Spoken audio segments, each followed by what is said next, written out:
Write in the comments which country you're watching from and which sultan fascinates you the most. If you're interested in the hidden stories of the Ottoman Empire, subscribe to the channel. The year is 1622. In the cold, damp heart of the Yedikule Dungeons, a teenager, the Padishah of the world, fights for his last breath. He is not facing a foreign army, but his own silent executioners, the deaf mutes who once served his every command. This is the story of Sultan Osman II, the reformer who dared to challenge the system and paid the ultimate price. How did the master of a vast empire end up cornered in a stone cell? His final moments a brutal, silent struggle for survival. The year is 1618. In the heart of the world, Constantinople, a boy of 14 is led through the gilded corridors of the Topkapi Palace. He is not just any boy. He is Osman, son of the late Sultan Ahmed I, and he is about to ascend a throne that commands an empire stretching across 3 continents. The weight of centuries, of conquest and glory, of law and faith, is about to settle upon his slender shoulders. His accession was a rupture in the fabric of tradition. For the first time in Ottoman history, a sultan was deposed not by death, but by a decree declaring him mentally unfit. Osman's uncle, Mustafa I, had lasted mere months on the throne before his erratic behavior became a state liability. And so, the elite of the empire turned to the boy. Osman was a prodigy. He was a gifted poet, fluent in Latin, Greek, and Italian, alongside the traditional court languages of Turkish, Arabic, and Persian. His mind was sharp, his spirit fierce, and his ambition boundless. He saw himself as a new dawn for a slumbering empire. But the palace that was now his home was no place for a boy's dreams. It was a gilded cage, a labyrinth of whispered plots and shadowed allegiances. Every smile from a vizier could hide a dagger. Every bow from a Janissary aga could mask contempt. The powerful Valid Sultan, his step-grandmother, watched him with calculating eyes, and the men of the Divan, the imperial council, saw not a master, but a pawn to be manipulated for their own gain. As he sat upon the golden throne for the first time, the immense turban dwarfing his youthful face, he was the absolute sovereign of the known world. Yet, he was utterly alone, surrounded by men who had tasted power by deposing his uncle and would not hesitate to do so again. This precocious, brilliant, and tragically naive boy sultan believed he could bend this ancient, corrupt system to his will. He was tragically mistaken. Every ruler is haunted by ghosts, but for Osman II, the ghost was alive. It resided in a secluded chamber within the palace itself. This was his uncle, Mustafa, the man they called Deli, the madman. His existence was a constant, unnerving threat, a living symbol of the fragility of Osman's own rule. Mustafa's madness was not a mystery. It was a product of the system. For 14 years, he had been confined to the Kafes, the cage. This was the Ottoman solution to the fratricidal wars of succession that had so often bled the dynasty. Princes were no longer sent to govern provinces, where they might raise armies against their father. Instead, they were locked away in opulent apartments within the palace, living in constant terror, knowing that the executioner's silken bowstring could arrive at any moment. It was a life of gilded paralysis, a psychological torture chamber that broke even the strongest minds. Mustafa's mind had been shattered.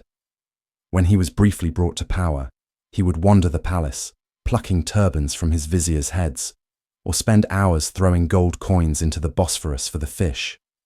His deposition was a mercy, both for the empire and for him. But crucially, he was not executed. The law of fratricide was set aside, and Mustafa was simply returned to his cage. This act of clemency, however, became Osman's curse. Mustafa was a permanent alternative. Any faction that grew discontent with Osman's rule, the Janissaries, the clergy, a rival pasha, had a ready-made replacement. They didn't need to find a new claimant, they just had to unlock a door. This shadow of the madman loomed over every decision Osman made. It fueled his impatience, his desperate need to secure his legitimacy through decisive action and military glory. He had to prove, beyond any doubt, that he was the sane, capable ruler, and not just a placeholder for the man in the cage. It was a race against a ghost, a race that would push him toward his own destruction. Osman was not content to be a ruler of the palace. He yearned for the glory of his ancestors, for the thunder of cannons, and the unfurling of the victory standard on a foreign field. He read the histories of Mehmed the Conqueror and Suleiman the Magnificent, and saw himself as their heir. He even emulated Alexander the Great, dreaming of campaigns that would etch his name into eternity. His grand opportunity, he believed, was the war against Poland. In 1621, breaking with the recent tradition of sultans who commanded from the comfort of the capital, Osman announced he would lead the imperial army in person. It was a bold statement. He would be a warrior sultan, a ghazi, reinvigorating the martial spirit of the empire. He rode out of Constantinople at the head of a vast army, his youthful heart filled with visions of a swift, crushing victory. But the reality of the campaign was a brutal awakening. The march north was grueling, plagued by an unusually harsh winter. Supply lines faltered. The promised Tartar reinforcements were unreliable. But the most bitter disappointment was the conduct of his elite troops, the Janissaries. They had become a privileged, entitled class, more interested in their pay and their urban businesses than the hardships of war. They complained incessantly about the cold, the short rations, the discipline he tried to impose. Their insubordination was thinly veiled, their courage questionable. The campaign culminated at the fortress of Khotin, a bloody, month-long siege that devolved into a brutal stalemate. The Janissaries, lacking the will for a final, decisive assault, fought with a lethargy that bordered on mutiny. Osman, watching from his command tent, was filled with a cold fury. He had failed to achieve the glorious victory he sought, forced to sign a peace treaty that was little more than a face-saving draw. He returned to his capital not as a conqueror, but as a ruler who had seen the fatal sickness at the heart of his own military. The Janissaries were no longer the sharp edge of the Ottoman sword. They were a corrupt, rusted liability. The dream of being a new Alexander died in the frozen mud of Poland, replaced by a dangerous radical conviction. The Janissaries had to be destroyed. Back in Constantinople, the humiliation of the Polish campaign festered in Osman's mind, hardening into a revolutionary resolve. He now saw the truth with searing clarity. The Janissary Corps was a cancer on the state. They were a Praetorian Guard, kingmakers and kingbreakers who held the throne hostage. His solution was as audacious as it was dangerous. He would abolish them entirely. This was not a reform. It was an amputation. Secretly, Osman began laying the groundwork for a new military force. He planned to create a new army, recruited from the loyal Turkish populations of Anatolia, Syria, and Egypt. These would be soldiers loyal to him and him alone, untainted by the corruption of the capital. To mask his true intentions, he announced a grand plan. He would undertake the Hajj, the pilgrimage to Mecca. This was a pious pretext for a strategic masterstroke. He would travel east with the imperial treasury and a small retinue, and once in Anatolia, he would raise his new army and return to Constantinople to crush the Janissaries forever. But the walls of Topkapi had ears. The Janissary barracks, a city within the city, buzzed with rumor and suspicion. Spies reported that the Sultan was preparing to abandon them, that he was moving the capital, that he was raising a new force to slaughter them. Every move Osman made was interpreted in the most sinister light. His marriage to the daughter of a high religious official, breaking the tradition of sultans only taking slave concubines, was seen as another attempt to build a new, non-establishment power base. The wolves in the barracks felt the hunter's net closing around them. Their fear, stoked by disgruntled pashas like the treacherous Davud Pasha, who saw an opportunity for power, began to curdle into rage. The ulama, the religious establishment, also turned against the young sultan, viewing his radical reforms as a dangerous break with sacred tradition. A conspiracy began to coalesce in the city's coffeehouses and dark alleys. a deadly alliance of soldiers, clerics, and politicians, all united by their hatred of the boy sultan who dared to challenge their power. The air in the capital grew thick with treason. The stage was set, not for reform, but for rebellion. The year 1621 bled into 1622 under a shroud of ice. A winter of unprecedented ferocity descended upon Istanbul, a cold so profound it seemed to emanate from the very heart of the empire's growing malaise. The Bosphorus, that great artery of commerce and life, froze over, an event so rare it was spoken of in the coffeehouses and barracks as a divine omen, a sign of heaven's displeasure. For the common man, it was a season of pure misery. The price of bread and firewood soared beyond reach.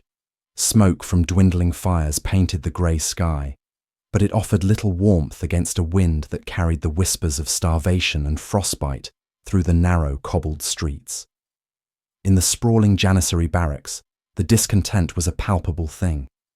These were the men who had returned from the Polish campaign, not as heroes, but as scapegoats for a humiliating stalemate. They had endured the mud and blood of Khotyn, only to come home to a city that could not feed them, and a sultan who viewed them with unconcealed contempt. Every shivering night, every meagre meal, stoked the embers of their resentment. They saw Osman's grand building projects and his lavish court life as a bitter insult to their suffering. He was a sultan disconnected from his people, a sovereign who understood the arithmetic of power, but not the poetry of loyalty. The ulama, the religious establishment, preached sermons on patience and piety, but their words fell on deaf ears. They too were wary of this young, impetuous ruler who dared to question centuries of tradition. The city was a powder keg, chilled by ice, but filled with a flammable rage.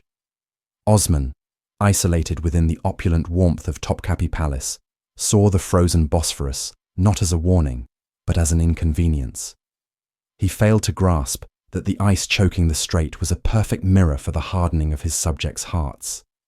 The winter was more than a season. It was a verdict. Within the silent, insulated walls of the palace, a plan of breathtaking audacity was taking shape in the mind of the young sultan. Osman II had drawn a fatal conclusion from the Polish campaign and the subsequent winter of discontent. The Janissaries were not an asset, but a cancer. They were an entitled, insubordinate caste of kingmakers and kingbreakers who had long forgotten their purpose. They were the state within the state, and he, the Padishah, would excise them. His solution was as radical as it was dangerous. He would raise a new army, an army of his own, loyal not to the institution, but to the man. It would be a force recruited from the heartlands of the empire, from the hardy Turkish and Kurdish populations of Anatolia, Syria, and Egypt. These were men, he believed, who still possessed the martial spirit of their ancestors, untainted by the corrupting comforts of the capital. To achieve this, he needed a pretext, a cover for the greatest military restructuring in Ottoman history. And so, he announced his intention to perform the Hajj, the sacred pilgrimage to Mecca. It was a pious and unimpeachable reason to leave Istanbul, to travel east with his treasury and his most trusted retinue. But his true destination was not a holy city, but the recruiting grounds of a revolution. Under the guise of pilgrimage, he would gather his new legions. This was a gamble for absolute power, a throw of the dice against the entire Ottoman establishment. He was not merely planning to reform the military, he was planning to shatter its very foundations and rebuild it in his own image. He knew the risks. To challenge the Janissaries was to stare into the abyss. But Osman, in his youthful arrogance, believed he was the master of his own destiny. He did not realize he was merely authoring the first chapter of his own demise. In the labyrinthine world of the Topkapi Palace, secrecy was a fragile commodity, a currency easily devalued by a single misplaced word. Osman's grand design, conceived in the deepest recesses of his mind and shared with only his most loyal confidants, the Grand Vizier Dilava Pasha and the chief black eunuch Suleiman Aga, was too monumental to remain contained. A plan of such magnitude creates its own tremors, subtle shifts in the court's political landscape, that are felt by those attuned to the vibrations of power. How did the secret break? Perhaps it was a boastful courtier, eager to signal his proximity to the Sultan's inner circle. Or maybe a scribe, copying a royal decree for provisioning the pilgrimage, noticed the unusual quantities of weaponry and gold being prepared. It could have been a spy in the harem, a whisper passed from a concubine to a eunuch, from a eunuch to a pasha with ties to the Janissary commanders. The walls of Topkapi did not just have ears, they had 1,000 mouths. What began as a faint rumor in the palace corridors soon found its way through the imperial gate and into the city. It flowed through the bustling markets, whispered over games of backgammon in smoke-filled coffee houses, until it reached its final, explosive destination, the Janissary barracks. For the Aga of the Janissaries, the news was not just a rumor, it was a death sentence for his corps. A pilgrimage to Mecca did not require the imperial treasury and an arsenal. The Sultan's true intent became terrifyingly clear. He was not going to pray, he was going to war, against them. The realization spread through the ranks like a contagion, transforming their simmering resentment into cold, existential fear. Their Sultan was planning to replace them, to erase them from history. The time for grumbling was over. The time for conspiracy had begun. Fear is a powerful unifier. The threat of annihilation forged an unholy alliance between factions that were, on any other day, rivals. The Janissaries, the Sipahi cavalry, the ulama, and disgruntled courtiers all found common cause in their opposition to Osman II. A counter-conspiracy began to coalesce in the shadows of the imperial capital. At its heart was a man of ruthless ambition, Kara Davud Pasha. A brother-in-law to the deposed and mentally unstable Mustafa I, Davud Pasha saw in Osman's folly a direct path to the Grand Vizierate and perhaps even greater power. He became the spider at the center of a growing web. Clandestine meetings were held in the dead of night. In the cavernous Orta Kami, the Janissary mosque, commanders met to draft their demands and plot their course of action. In the homes of powerful clerics, religious scholars debated the legality of deposing a sultan who had, in their eyes, violated sacred tradition and threatened the stability of the Islamic State.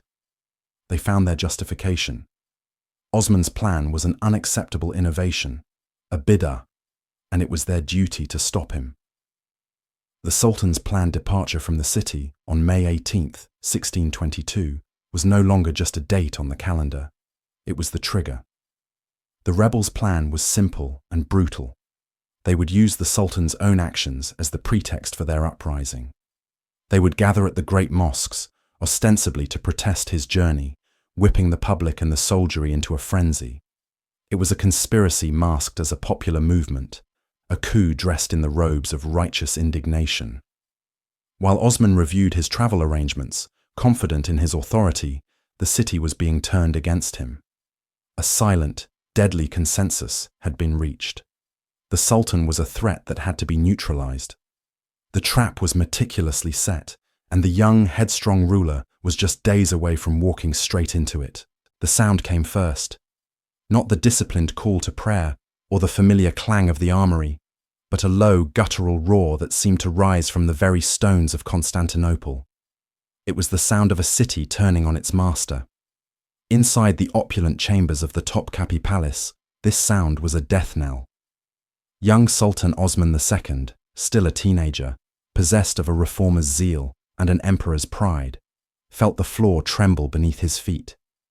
The reports from his Grand Vizier, Dilava Pasha, grew more frantic by the minute. The Sipahis, the elite cavalry, had joined the Janissary mutiny.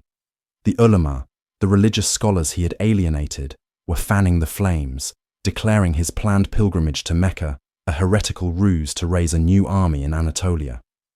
His grand designs for the empire were crumbling into a bloody street brawl. The order was given, a desperate, futile command: bar the gates. The immense bronze doors of the Baba Humayun, the imperial gate, groaned shut. Then the Babu Salam, the gate of salutation, and finally the Babu Sada, the gate of felicity, which led to the Sultan's private quarters. Each slam of wood and metal was another nail in his coffin. The palace, for centuries the heart of a global empire, a symbol of absolute power, was instantly transformed. It was no longer a fortress. It was a cage. The intricate gardens became a gilded prison yard. The lavish halls, once echoing with the whispers of supplicants and ambassadors, now held only the sound of panicked breathing and the ever-loudening roar from outside. Osman, the conqueror of Khotin, the would-be reformer, was now trapped, surrounded by a few terrified loyalists and a sea of servants whose allegiance was as fleeting as the morning mist over the Bosphorus. He was the Padishah, the shadow of God on earth, yet he could not command the loyalty of the men just beyond his own walls. The world had shrunk to the confines of these ancient stones, and the fury of his own capital was clawing at the door. Beyond the sealed gates, Constantinople had descended into a fever dream of rebellion. This was no mere protest. It was a city's primal scream. The Janissaries, the very slave soldiers who formed the bedrock of Ottoman military power, were now its masters of chaos. They surged through the Divan Yolu, the main artery of the city, their musket butts smashing into the doors of merchants, their voices raw with curses against the young sultan who dared to threaten their privileges. They were a torrent of steel and rage, and they had a singular bloody purpose: to dismantle Osman's regime, piece by bloody piece. Their first targets were the men who had enabled the Sultan's reforms. The Grand Vizier Dilava Pasha, who had just moments ago been advising his sovereign, was now the most hunted man in the empire. The Kislar Aga, the chief black eunuch, Suleiman Aga, whose influence in the harem was immense, was dragged from his hiding place. He was not given a trial, but a mob's judgment. His body was mutilated and left in the hippodrome, a gruesome warning to all who stood with Osman. The streets became a theatre of cruelty. Homes of officials were looted and burned. The air, thick with the smell of smoke and fear, echoed with the chilling chant for the restoration of Mustafa I, Osman's uncle, the man deemed too mentally feeble to rule, now recast as a symbol of tradition and stability. This was the masterstroke of the rebellion's hidden architects: Davud Pasha, the new Grand Vizier appointed by the mob, and his mother-in-law, the formidable Halime Sultan, mother of Mustafa. From the shadows of the old palace, they orchestrated the chaos, turning the Janissary's grievances into a political coup. The city was theirs. Law had evaporated, replaced by the sharp edge of a Janissary's yataghan. Every shadow could hide an assassin. Every cheer could be a prelude to a lynching. Constantinople was no longer a capital. It was a hunting ground, and the ultimate prey was still locked behind the palace walls, listening to the sound of his world being torn apart. The roar was no longer just outside the gates. It was inside. The mob, aided by treacherous palace guards, had breached the first two courtyards. The sanctum of imperial power had been violated. For Sultan Osman II, the psychological shock was absolute. This was his home, a place so sacred that ordinary men were forbidden to even gaze upon its walls. Now, the boots of mutineers echoed in the court of the eunuchs, their profane shouts defiling the hallowed grounds. He was no longer a sovereign in his palace. He was a fugitive in a labyrinth of marble and gold. Panic set in. Accompanied by a handful of loyal Bostancers, the imperial bodyguards, Osman fled the grand reception halls for the secret passages and hidden recesses of the sprawling complex. He was a ghost in his own life, moving through the shadows of the harem, a place he once ruled with absolute authority. But loyalty, the currency of emperors, had been utterly devalued. Servants who had bowed to his every whim now averted their eyes, or worse, pointed the way for his pursuers. Every door could conceal a friend or a traitor. He attempted to rally support, seeking out the Aga of the Janissaries stationed within the palace, pleading, reasoning, commanding. But his words were empty. The Aga, seeing the tide of rebellion, offered only cold refusal. Power had shifted. It no longer resided in the divinely appointed sultan, but in the collective rage of the men hunting him. He was stripped, not yet of his clothes, but of his aura. He was just a boy, 19 years old, running for his life through rooms filled with the treasures of his ancestors. He could hear them now, the heavy footsteps, the splintering of doors, the calls for his blood. The hunters were closing in, their torches casting monstrous dancing shadows on the Iznik tiles. The vast, opulent palace had become his tomb, and its gilded corridors were the pathways to his doom. The end came not in a grand hall or on a battlefield, but in a small, ignominious chamber where he had sought final refuge. Betrayed by a servant, his hiding place was revealed. The door burst open, and the faces that confronted him were not those of assassins, but of his own soldiers, their expressions a terrifying mixture of contempt and triumph. In that moment, the last vestiges of imperial divinity evaporated. They saw not the shadow of God on earth, but a cornered young man. Hands that were sworn to protect him now seized him. The assault was immediate and deeply symbolic. One Janissary, a man named Kilindir, reached out and tore the magnificent jewel-encrusted turban from Osman's head, a gesture as profound as snapping a crown in two. With his head bare, he was stripped of his sovereignty. He was no longer Sultan Osman Khan, but simply Osman. The proud, athletic youth who had led armies and dreamed of remaking an empire was shoved and manhandled, his pleas and threats ignored. He was a lion, yes, but a lion whose teeth and claws had been pulled. He was dragged from the inner sanctum of the palace out into the courtyard, into the harsh light of day. Here, the full scope of his humiliation was put on public display. Hundreds of soldiers, officials, and palace staff who had once trembled in his presence now jeered and spat at him. They threw insults, mocking his ambition and his failures. He was forced onto a common cart, an indignity reserved for criminals, and paraded through the very gates he had ordered shut. The city that was his birthright became the stage for his degradation. As the cart rumbled over the cobblestones towards the Orta Kami, the Janissary mosque where they would proclaim his uncle Mustafa as Sultan, Osman endured the ultimate torment for a monarch. To be rendered utterly powerless, a spectacle of failure for his people to witness. The young lion was caged, and the journey to his final destination, the grim fortress of Yedikule, had begun. The sun over Constantinople had risen on a sultan. It would set on a spectacle of utter humiliation. Osman II, the conqueror, the reformer, the Padishah of the world, was now a prisoner. But the Janissaries, drunk on their newfound power, were not content with merely deposing him. They needed to break him, to shatter the aura of imperial sanctity that surrounded the house of Osman. They dragged him from the Orta Kami, the very heart of their barracks, and forced him onto a common, mangy horse. He was stripped of his finery, clad in simple, almost tattered garments. This was no imperial procession.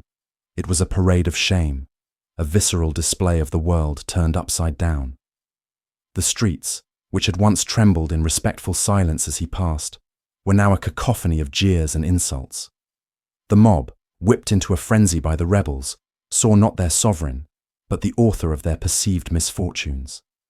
They hurled insults, filth, and stones. It was a raw, primal rejection of authority. For Osman, a young man of 18, who had dreamed of reviving the glory of Suleiman the Magnificent, each shout was a dagger, each piece of refuse a stain on his dynasty's honor. He was exposed, vulnerable, his imperial guard replaced by his tormentors. French and Venetian envoys watched from their windows, scribbling dispatches that would shock the courts of Europe. The message was brutally clear. In this new order, the sword of the soldier, not the scepter of the Sultan, held true power. He was paraded through the hippodrome, the ancient heart of the city, a place of imperial triumphs and public celebrations. Now it was the stage for his degradation. He remained silent, his face a mask of disbelief and anguish. How had it come to this?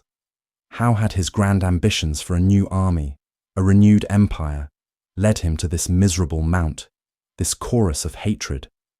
The ride was a calculated act of political theatre, designed to erase his legitimacy, to show the people and the world that the Sultan was just a man a man who could be broken, shamed, and discarded.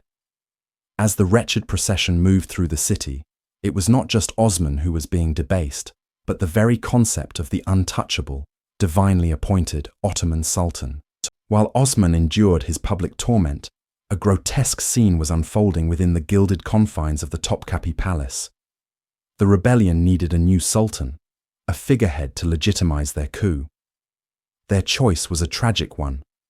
Mustafa I, Osman's uncle, a man long considered mentally unfit to rule. For years, Mustafa had been confined to the Kafes, the cage, a set of opulent rooms within the harem where potential heirs to the throne were kept under constant watch. This gilded prison was designed to prevent succession crises, but it often broke the minds of its princely inhabitants. Mustafa was its most famous victim. When the rebels, led by the ambitious Davud Pasha, burst into his chambers, they did not find a waiting sovereign. They found a terrified man, emaciated and bewildered, cowering in a corner. He had not seen the outside world in years, and his grasp on reality was tenuous at best.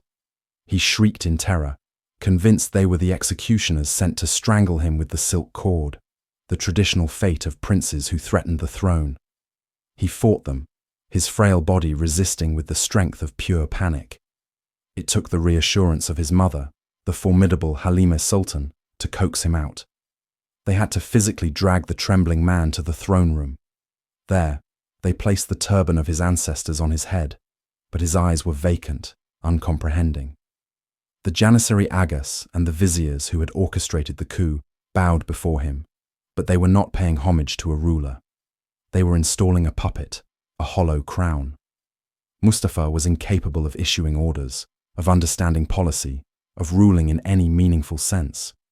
He was a symbol, a placeholder whose mental incapacity ensured that the real power would remain with those who had placed him there, his mother and her ruthless Grand Vizier, Davud Pasha. The throne of the Ottoman Empire, once the seat of world-conquering titans, was now occupied by a broken man, a ghost haunted by the shadows of his long confinement. The ride of shame finally ended, but not at the old palace, the customary and relatively comfortable residence for deposed sultans. The rebels' destination was far more sinister. They led Osman's horse through the city's western gates to a place of dread, a name that struck fear into the hearts of all Ottomans. Yedikule Fortress, the Fortress of the Seven Towers. This was not a retired monarch's palace. It was a state prison, a place of torture, execution, and forgotten men. Foreign ambassadors, rebellious pashas, and disgraced officials had met their end within its formidable walls, but never before had an Ottoman sultan been incarcerated there. The act was a shocking and terrifying breach of all tradition. It signaled that Osman was not being viewed as a retired sovereign, but as a common criminal, a traitor to the state he once ruled. The massive iron-studded gates groaned open to receive him, then slammed shut with a deafening finality. The sound echoed the closing of a chapter, the sealing of his fate. Inside, the opulence and light of Topkapi were replaced by damp stone, echoing corridors, and the palpable weight of centuries of suffering. He was thrown into a small, dark cell. The air was thick with the smell of mildew and despair.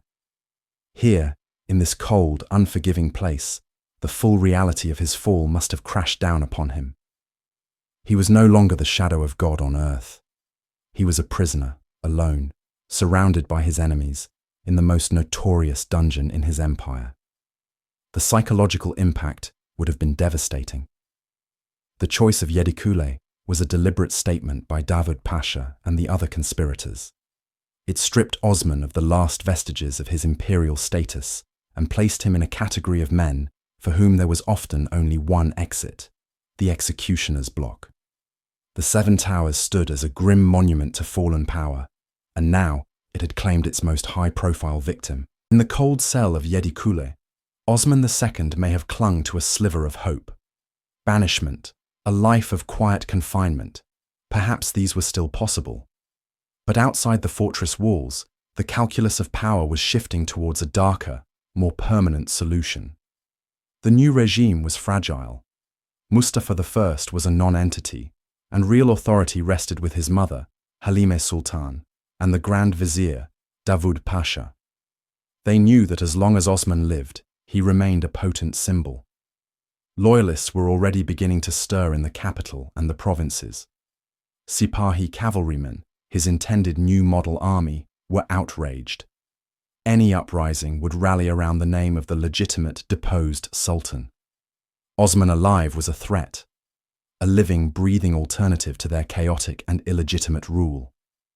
The fear of a counter-coup grew with every passing hour. Davud Pasha, a man whose ambition was matched only by his cruelty, understood that his own survival depended on Osman's death. But killing a sultan, even a deposed one, was an act of profound taboo. It was regicide, a sin that could shatter the foundations of the state. To legitimize the unthinkable, they needed religious sanction. Pressure was applied to the Sheikhul Islam, the highest religious authority in the empire. The argument was one of state security, the legal principle of Nizam al-Alam, the maintenance of world order. The continued life of one man, they argued, threatened the stability of the entire empire and could lead to civil war and mass bloodshed. Under duress, a fatwa was issued. It was a carefully worded document, a death warrant cloaked in the language of religious law, declaring that for the good of the state, the life of the former sultan could be forfeit. With this legal and religious cover, Davud Pasha had what he needed. The order was given. The men selected for the task were not soldiers or common jailers. They were the Bostances and palace executioners, some of whom were deaf mutes, the traditional silent instruments of imperial justice, now dispatched to commit the ultimate act of treason. The air in the Yedikule fortress was thick with the stench of damp stone and despair. Here, in the Fortress of the Seven Towers, a place reserved for disgraced dignitaries and foreign ambassadors who had fallen out of favor, sat Osman II. He was no ambassador. He was the Padishah, the shadow of God on earth, the conqueror who had ridden into battle at 16. Now, he was just a prisoner, stripped of his silks and jewels, clad in the simple garments of the condemned. The echoes of the mob that had dragged him through the streets still rang in his ears, a symphony of mockery and hatred for the boy sultan who had dared to dream of reform. He had wanted to create a new army, a loyal force of Anatolian Turks to replace the corrupt and mutinous Janissaries.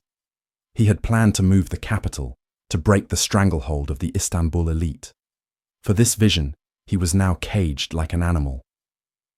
As the last sliver of daylight vanished from the high, narrow window of his cell, Osman knelt.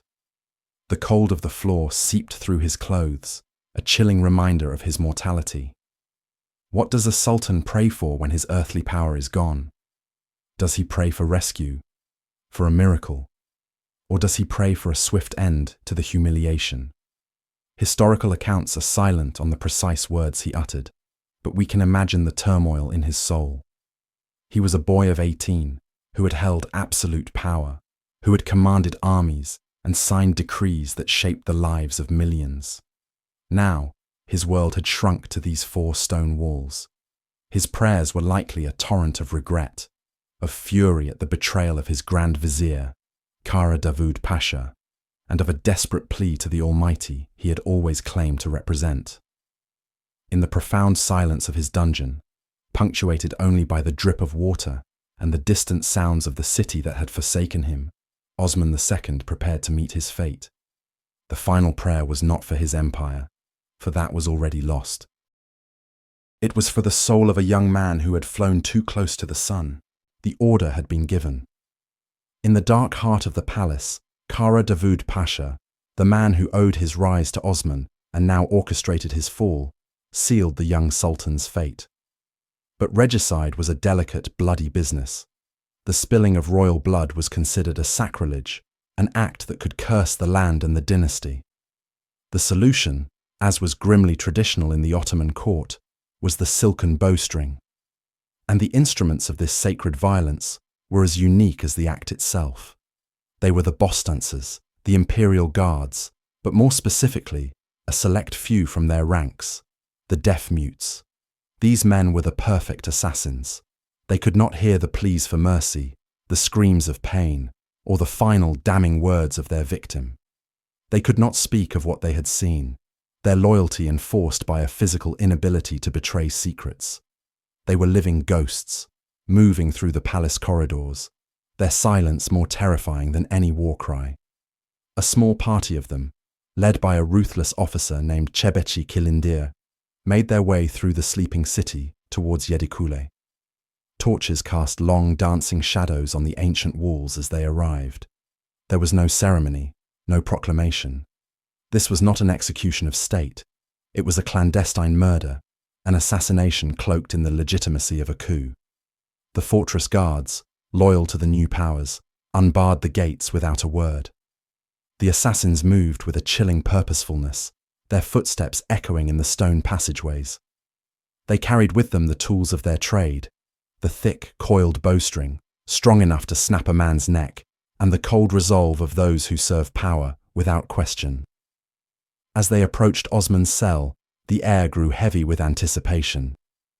Inside, the young sultan, perhaps startled from his prayers by the sound of the bolt being drawn, rose to his feet.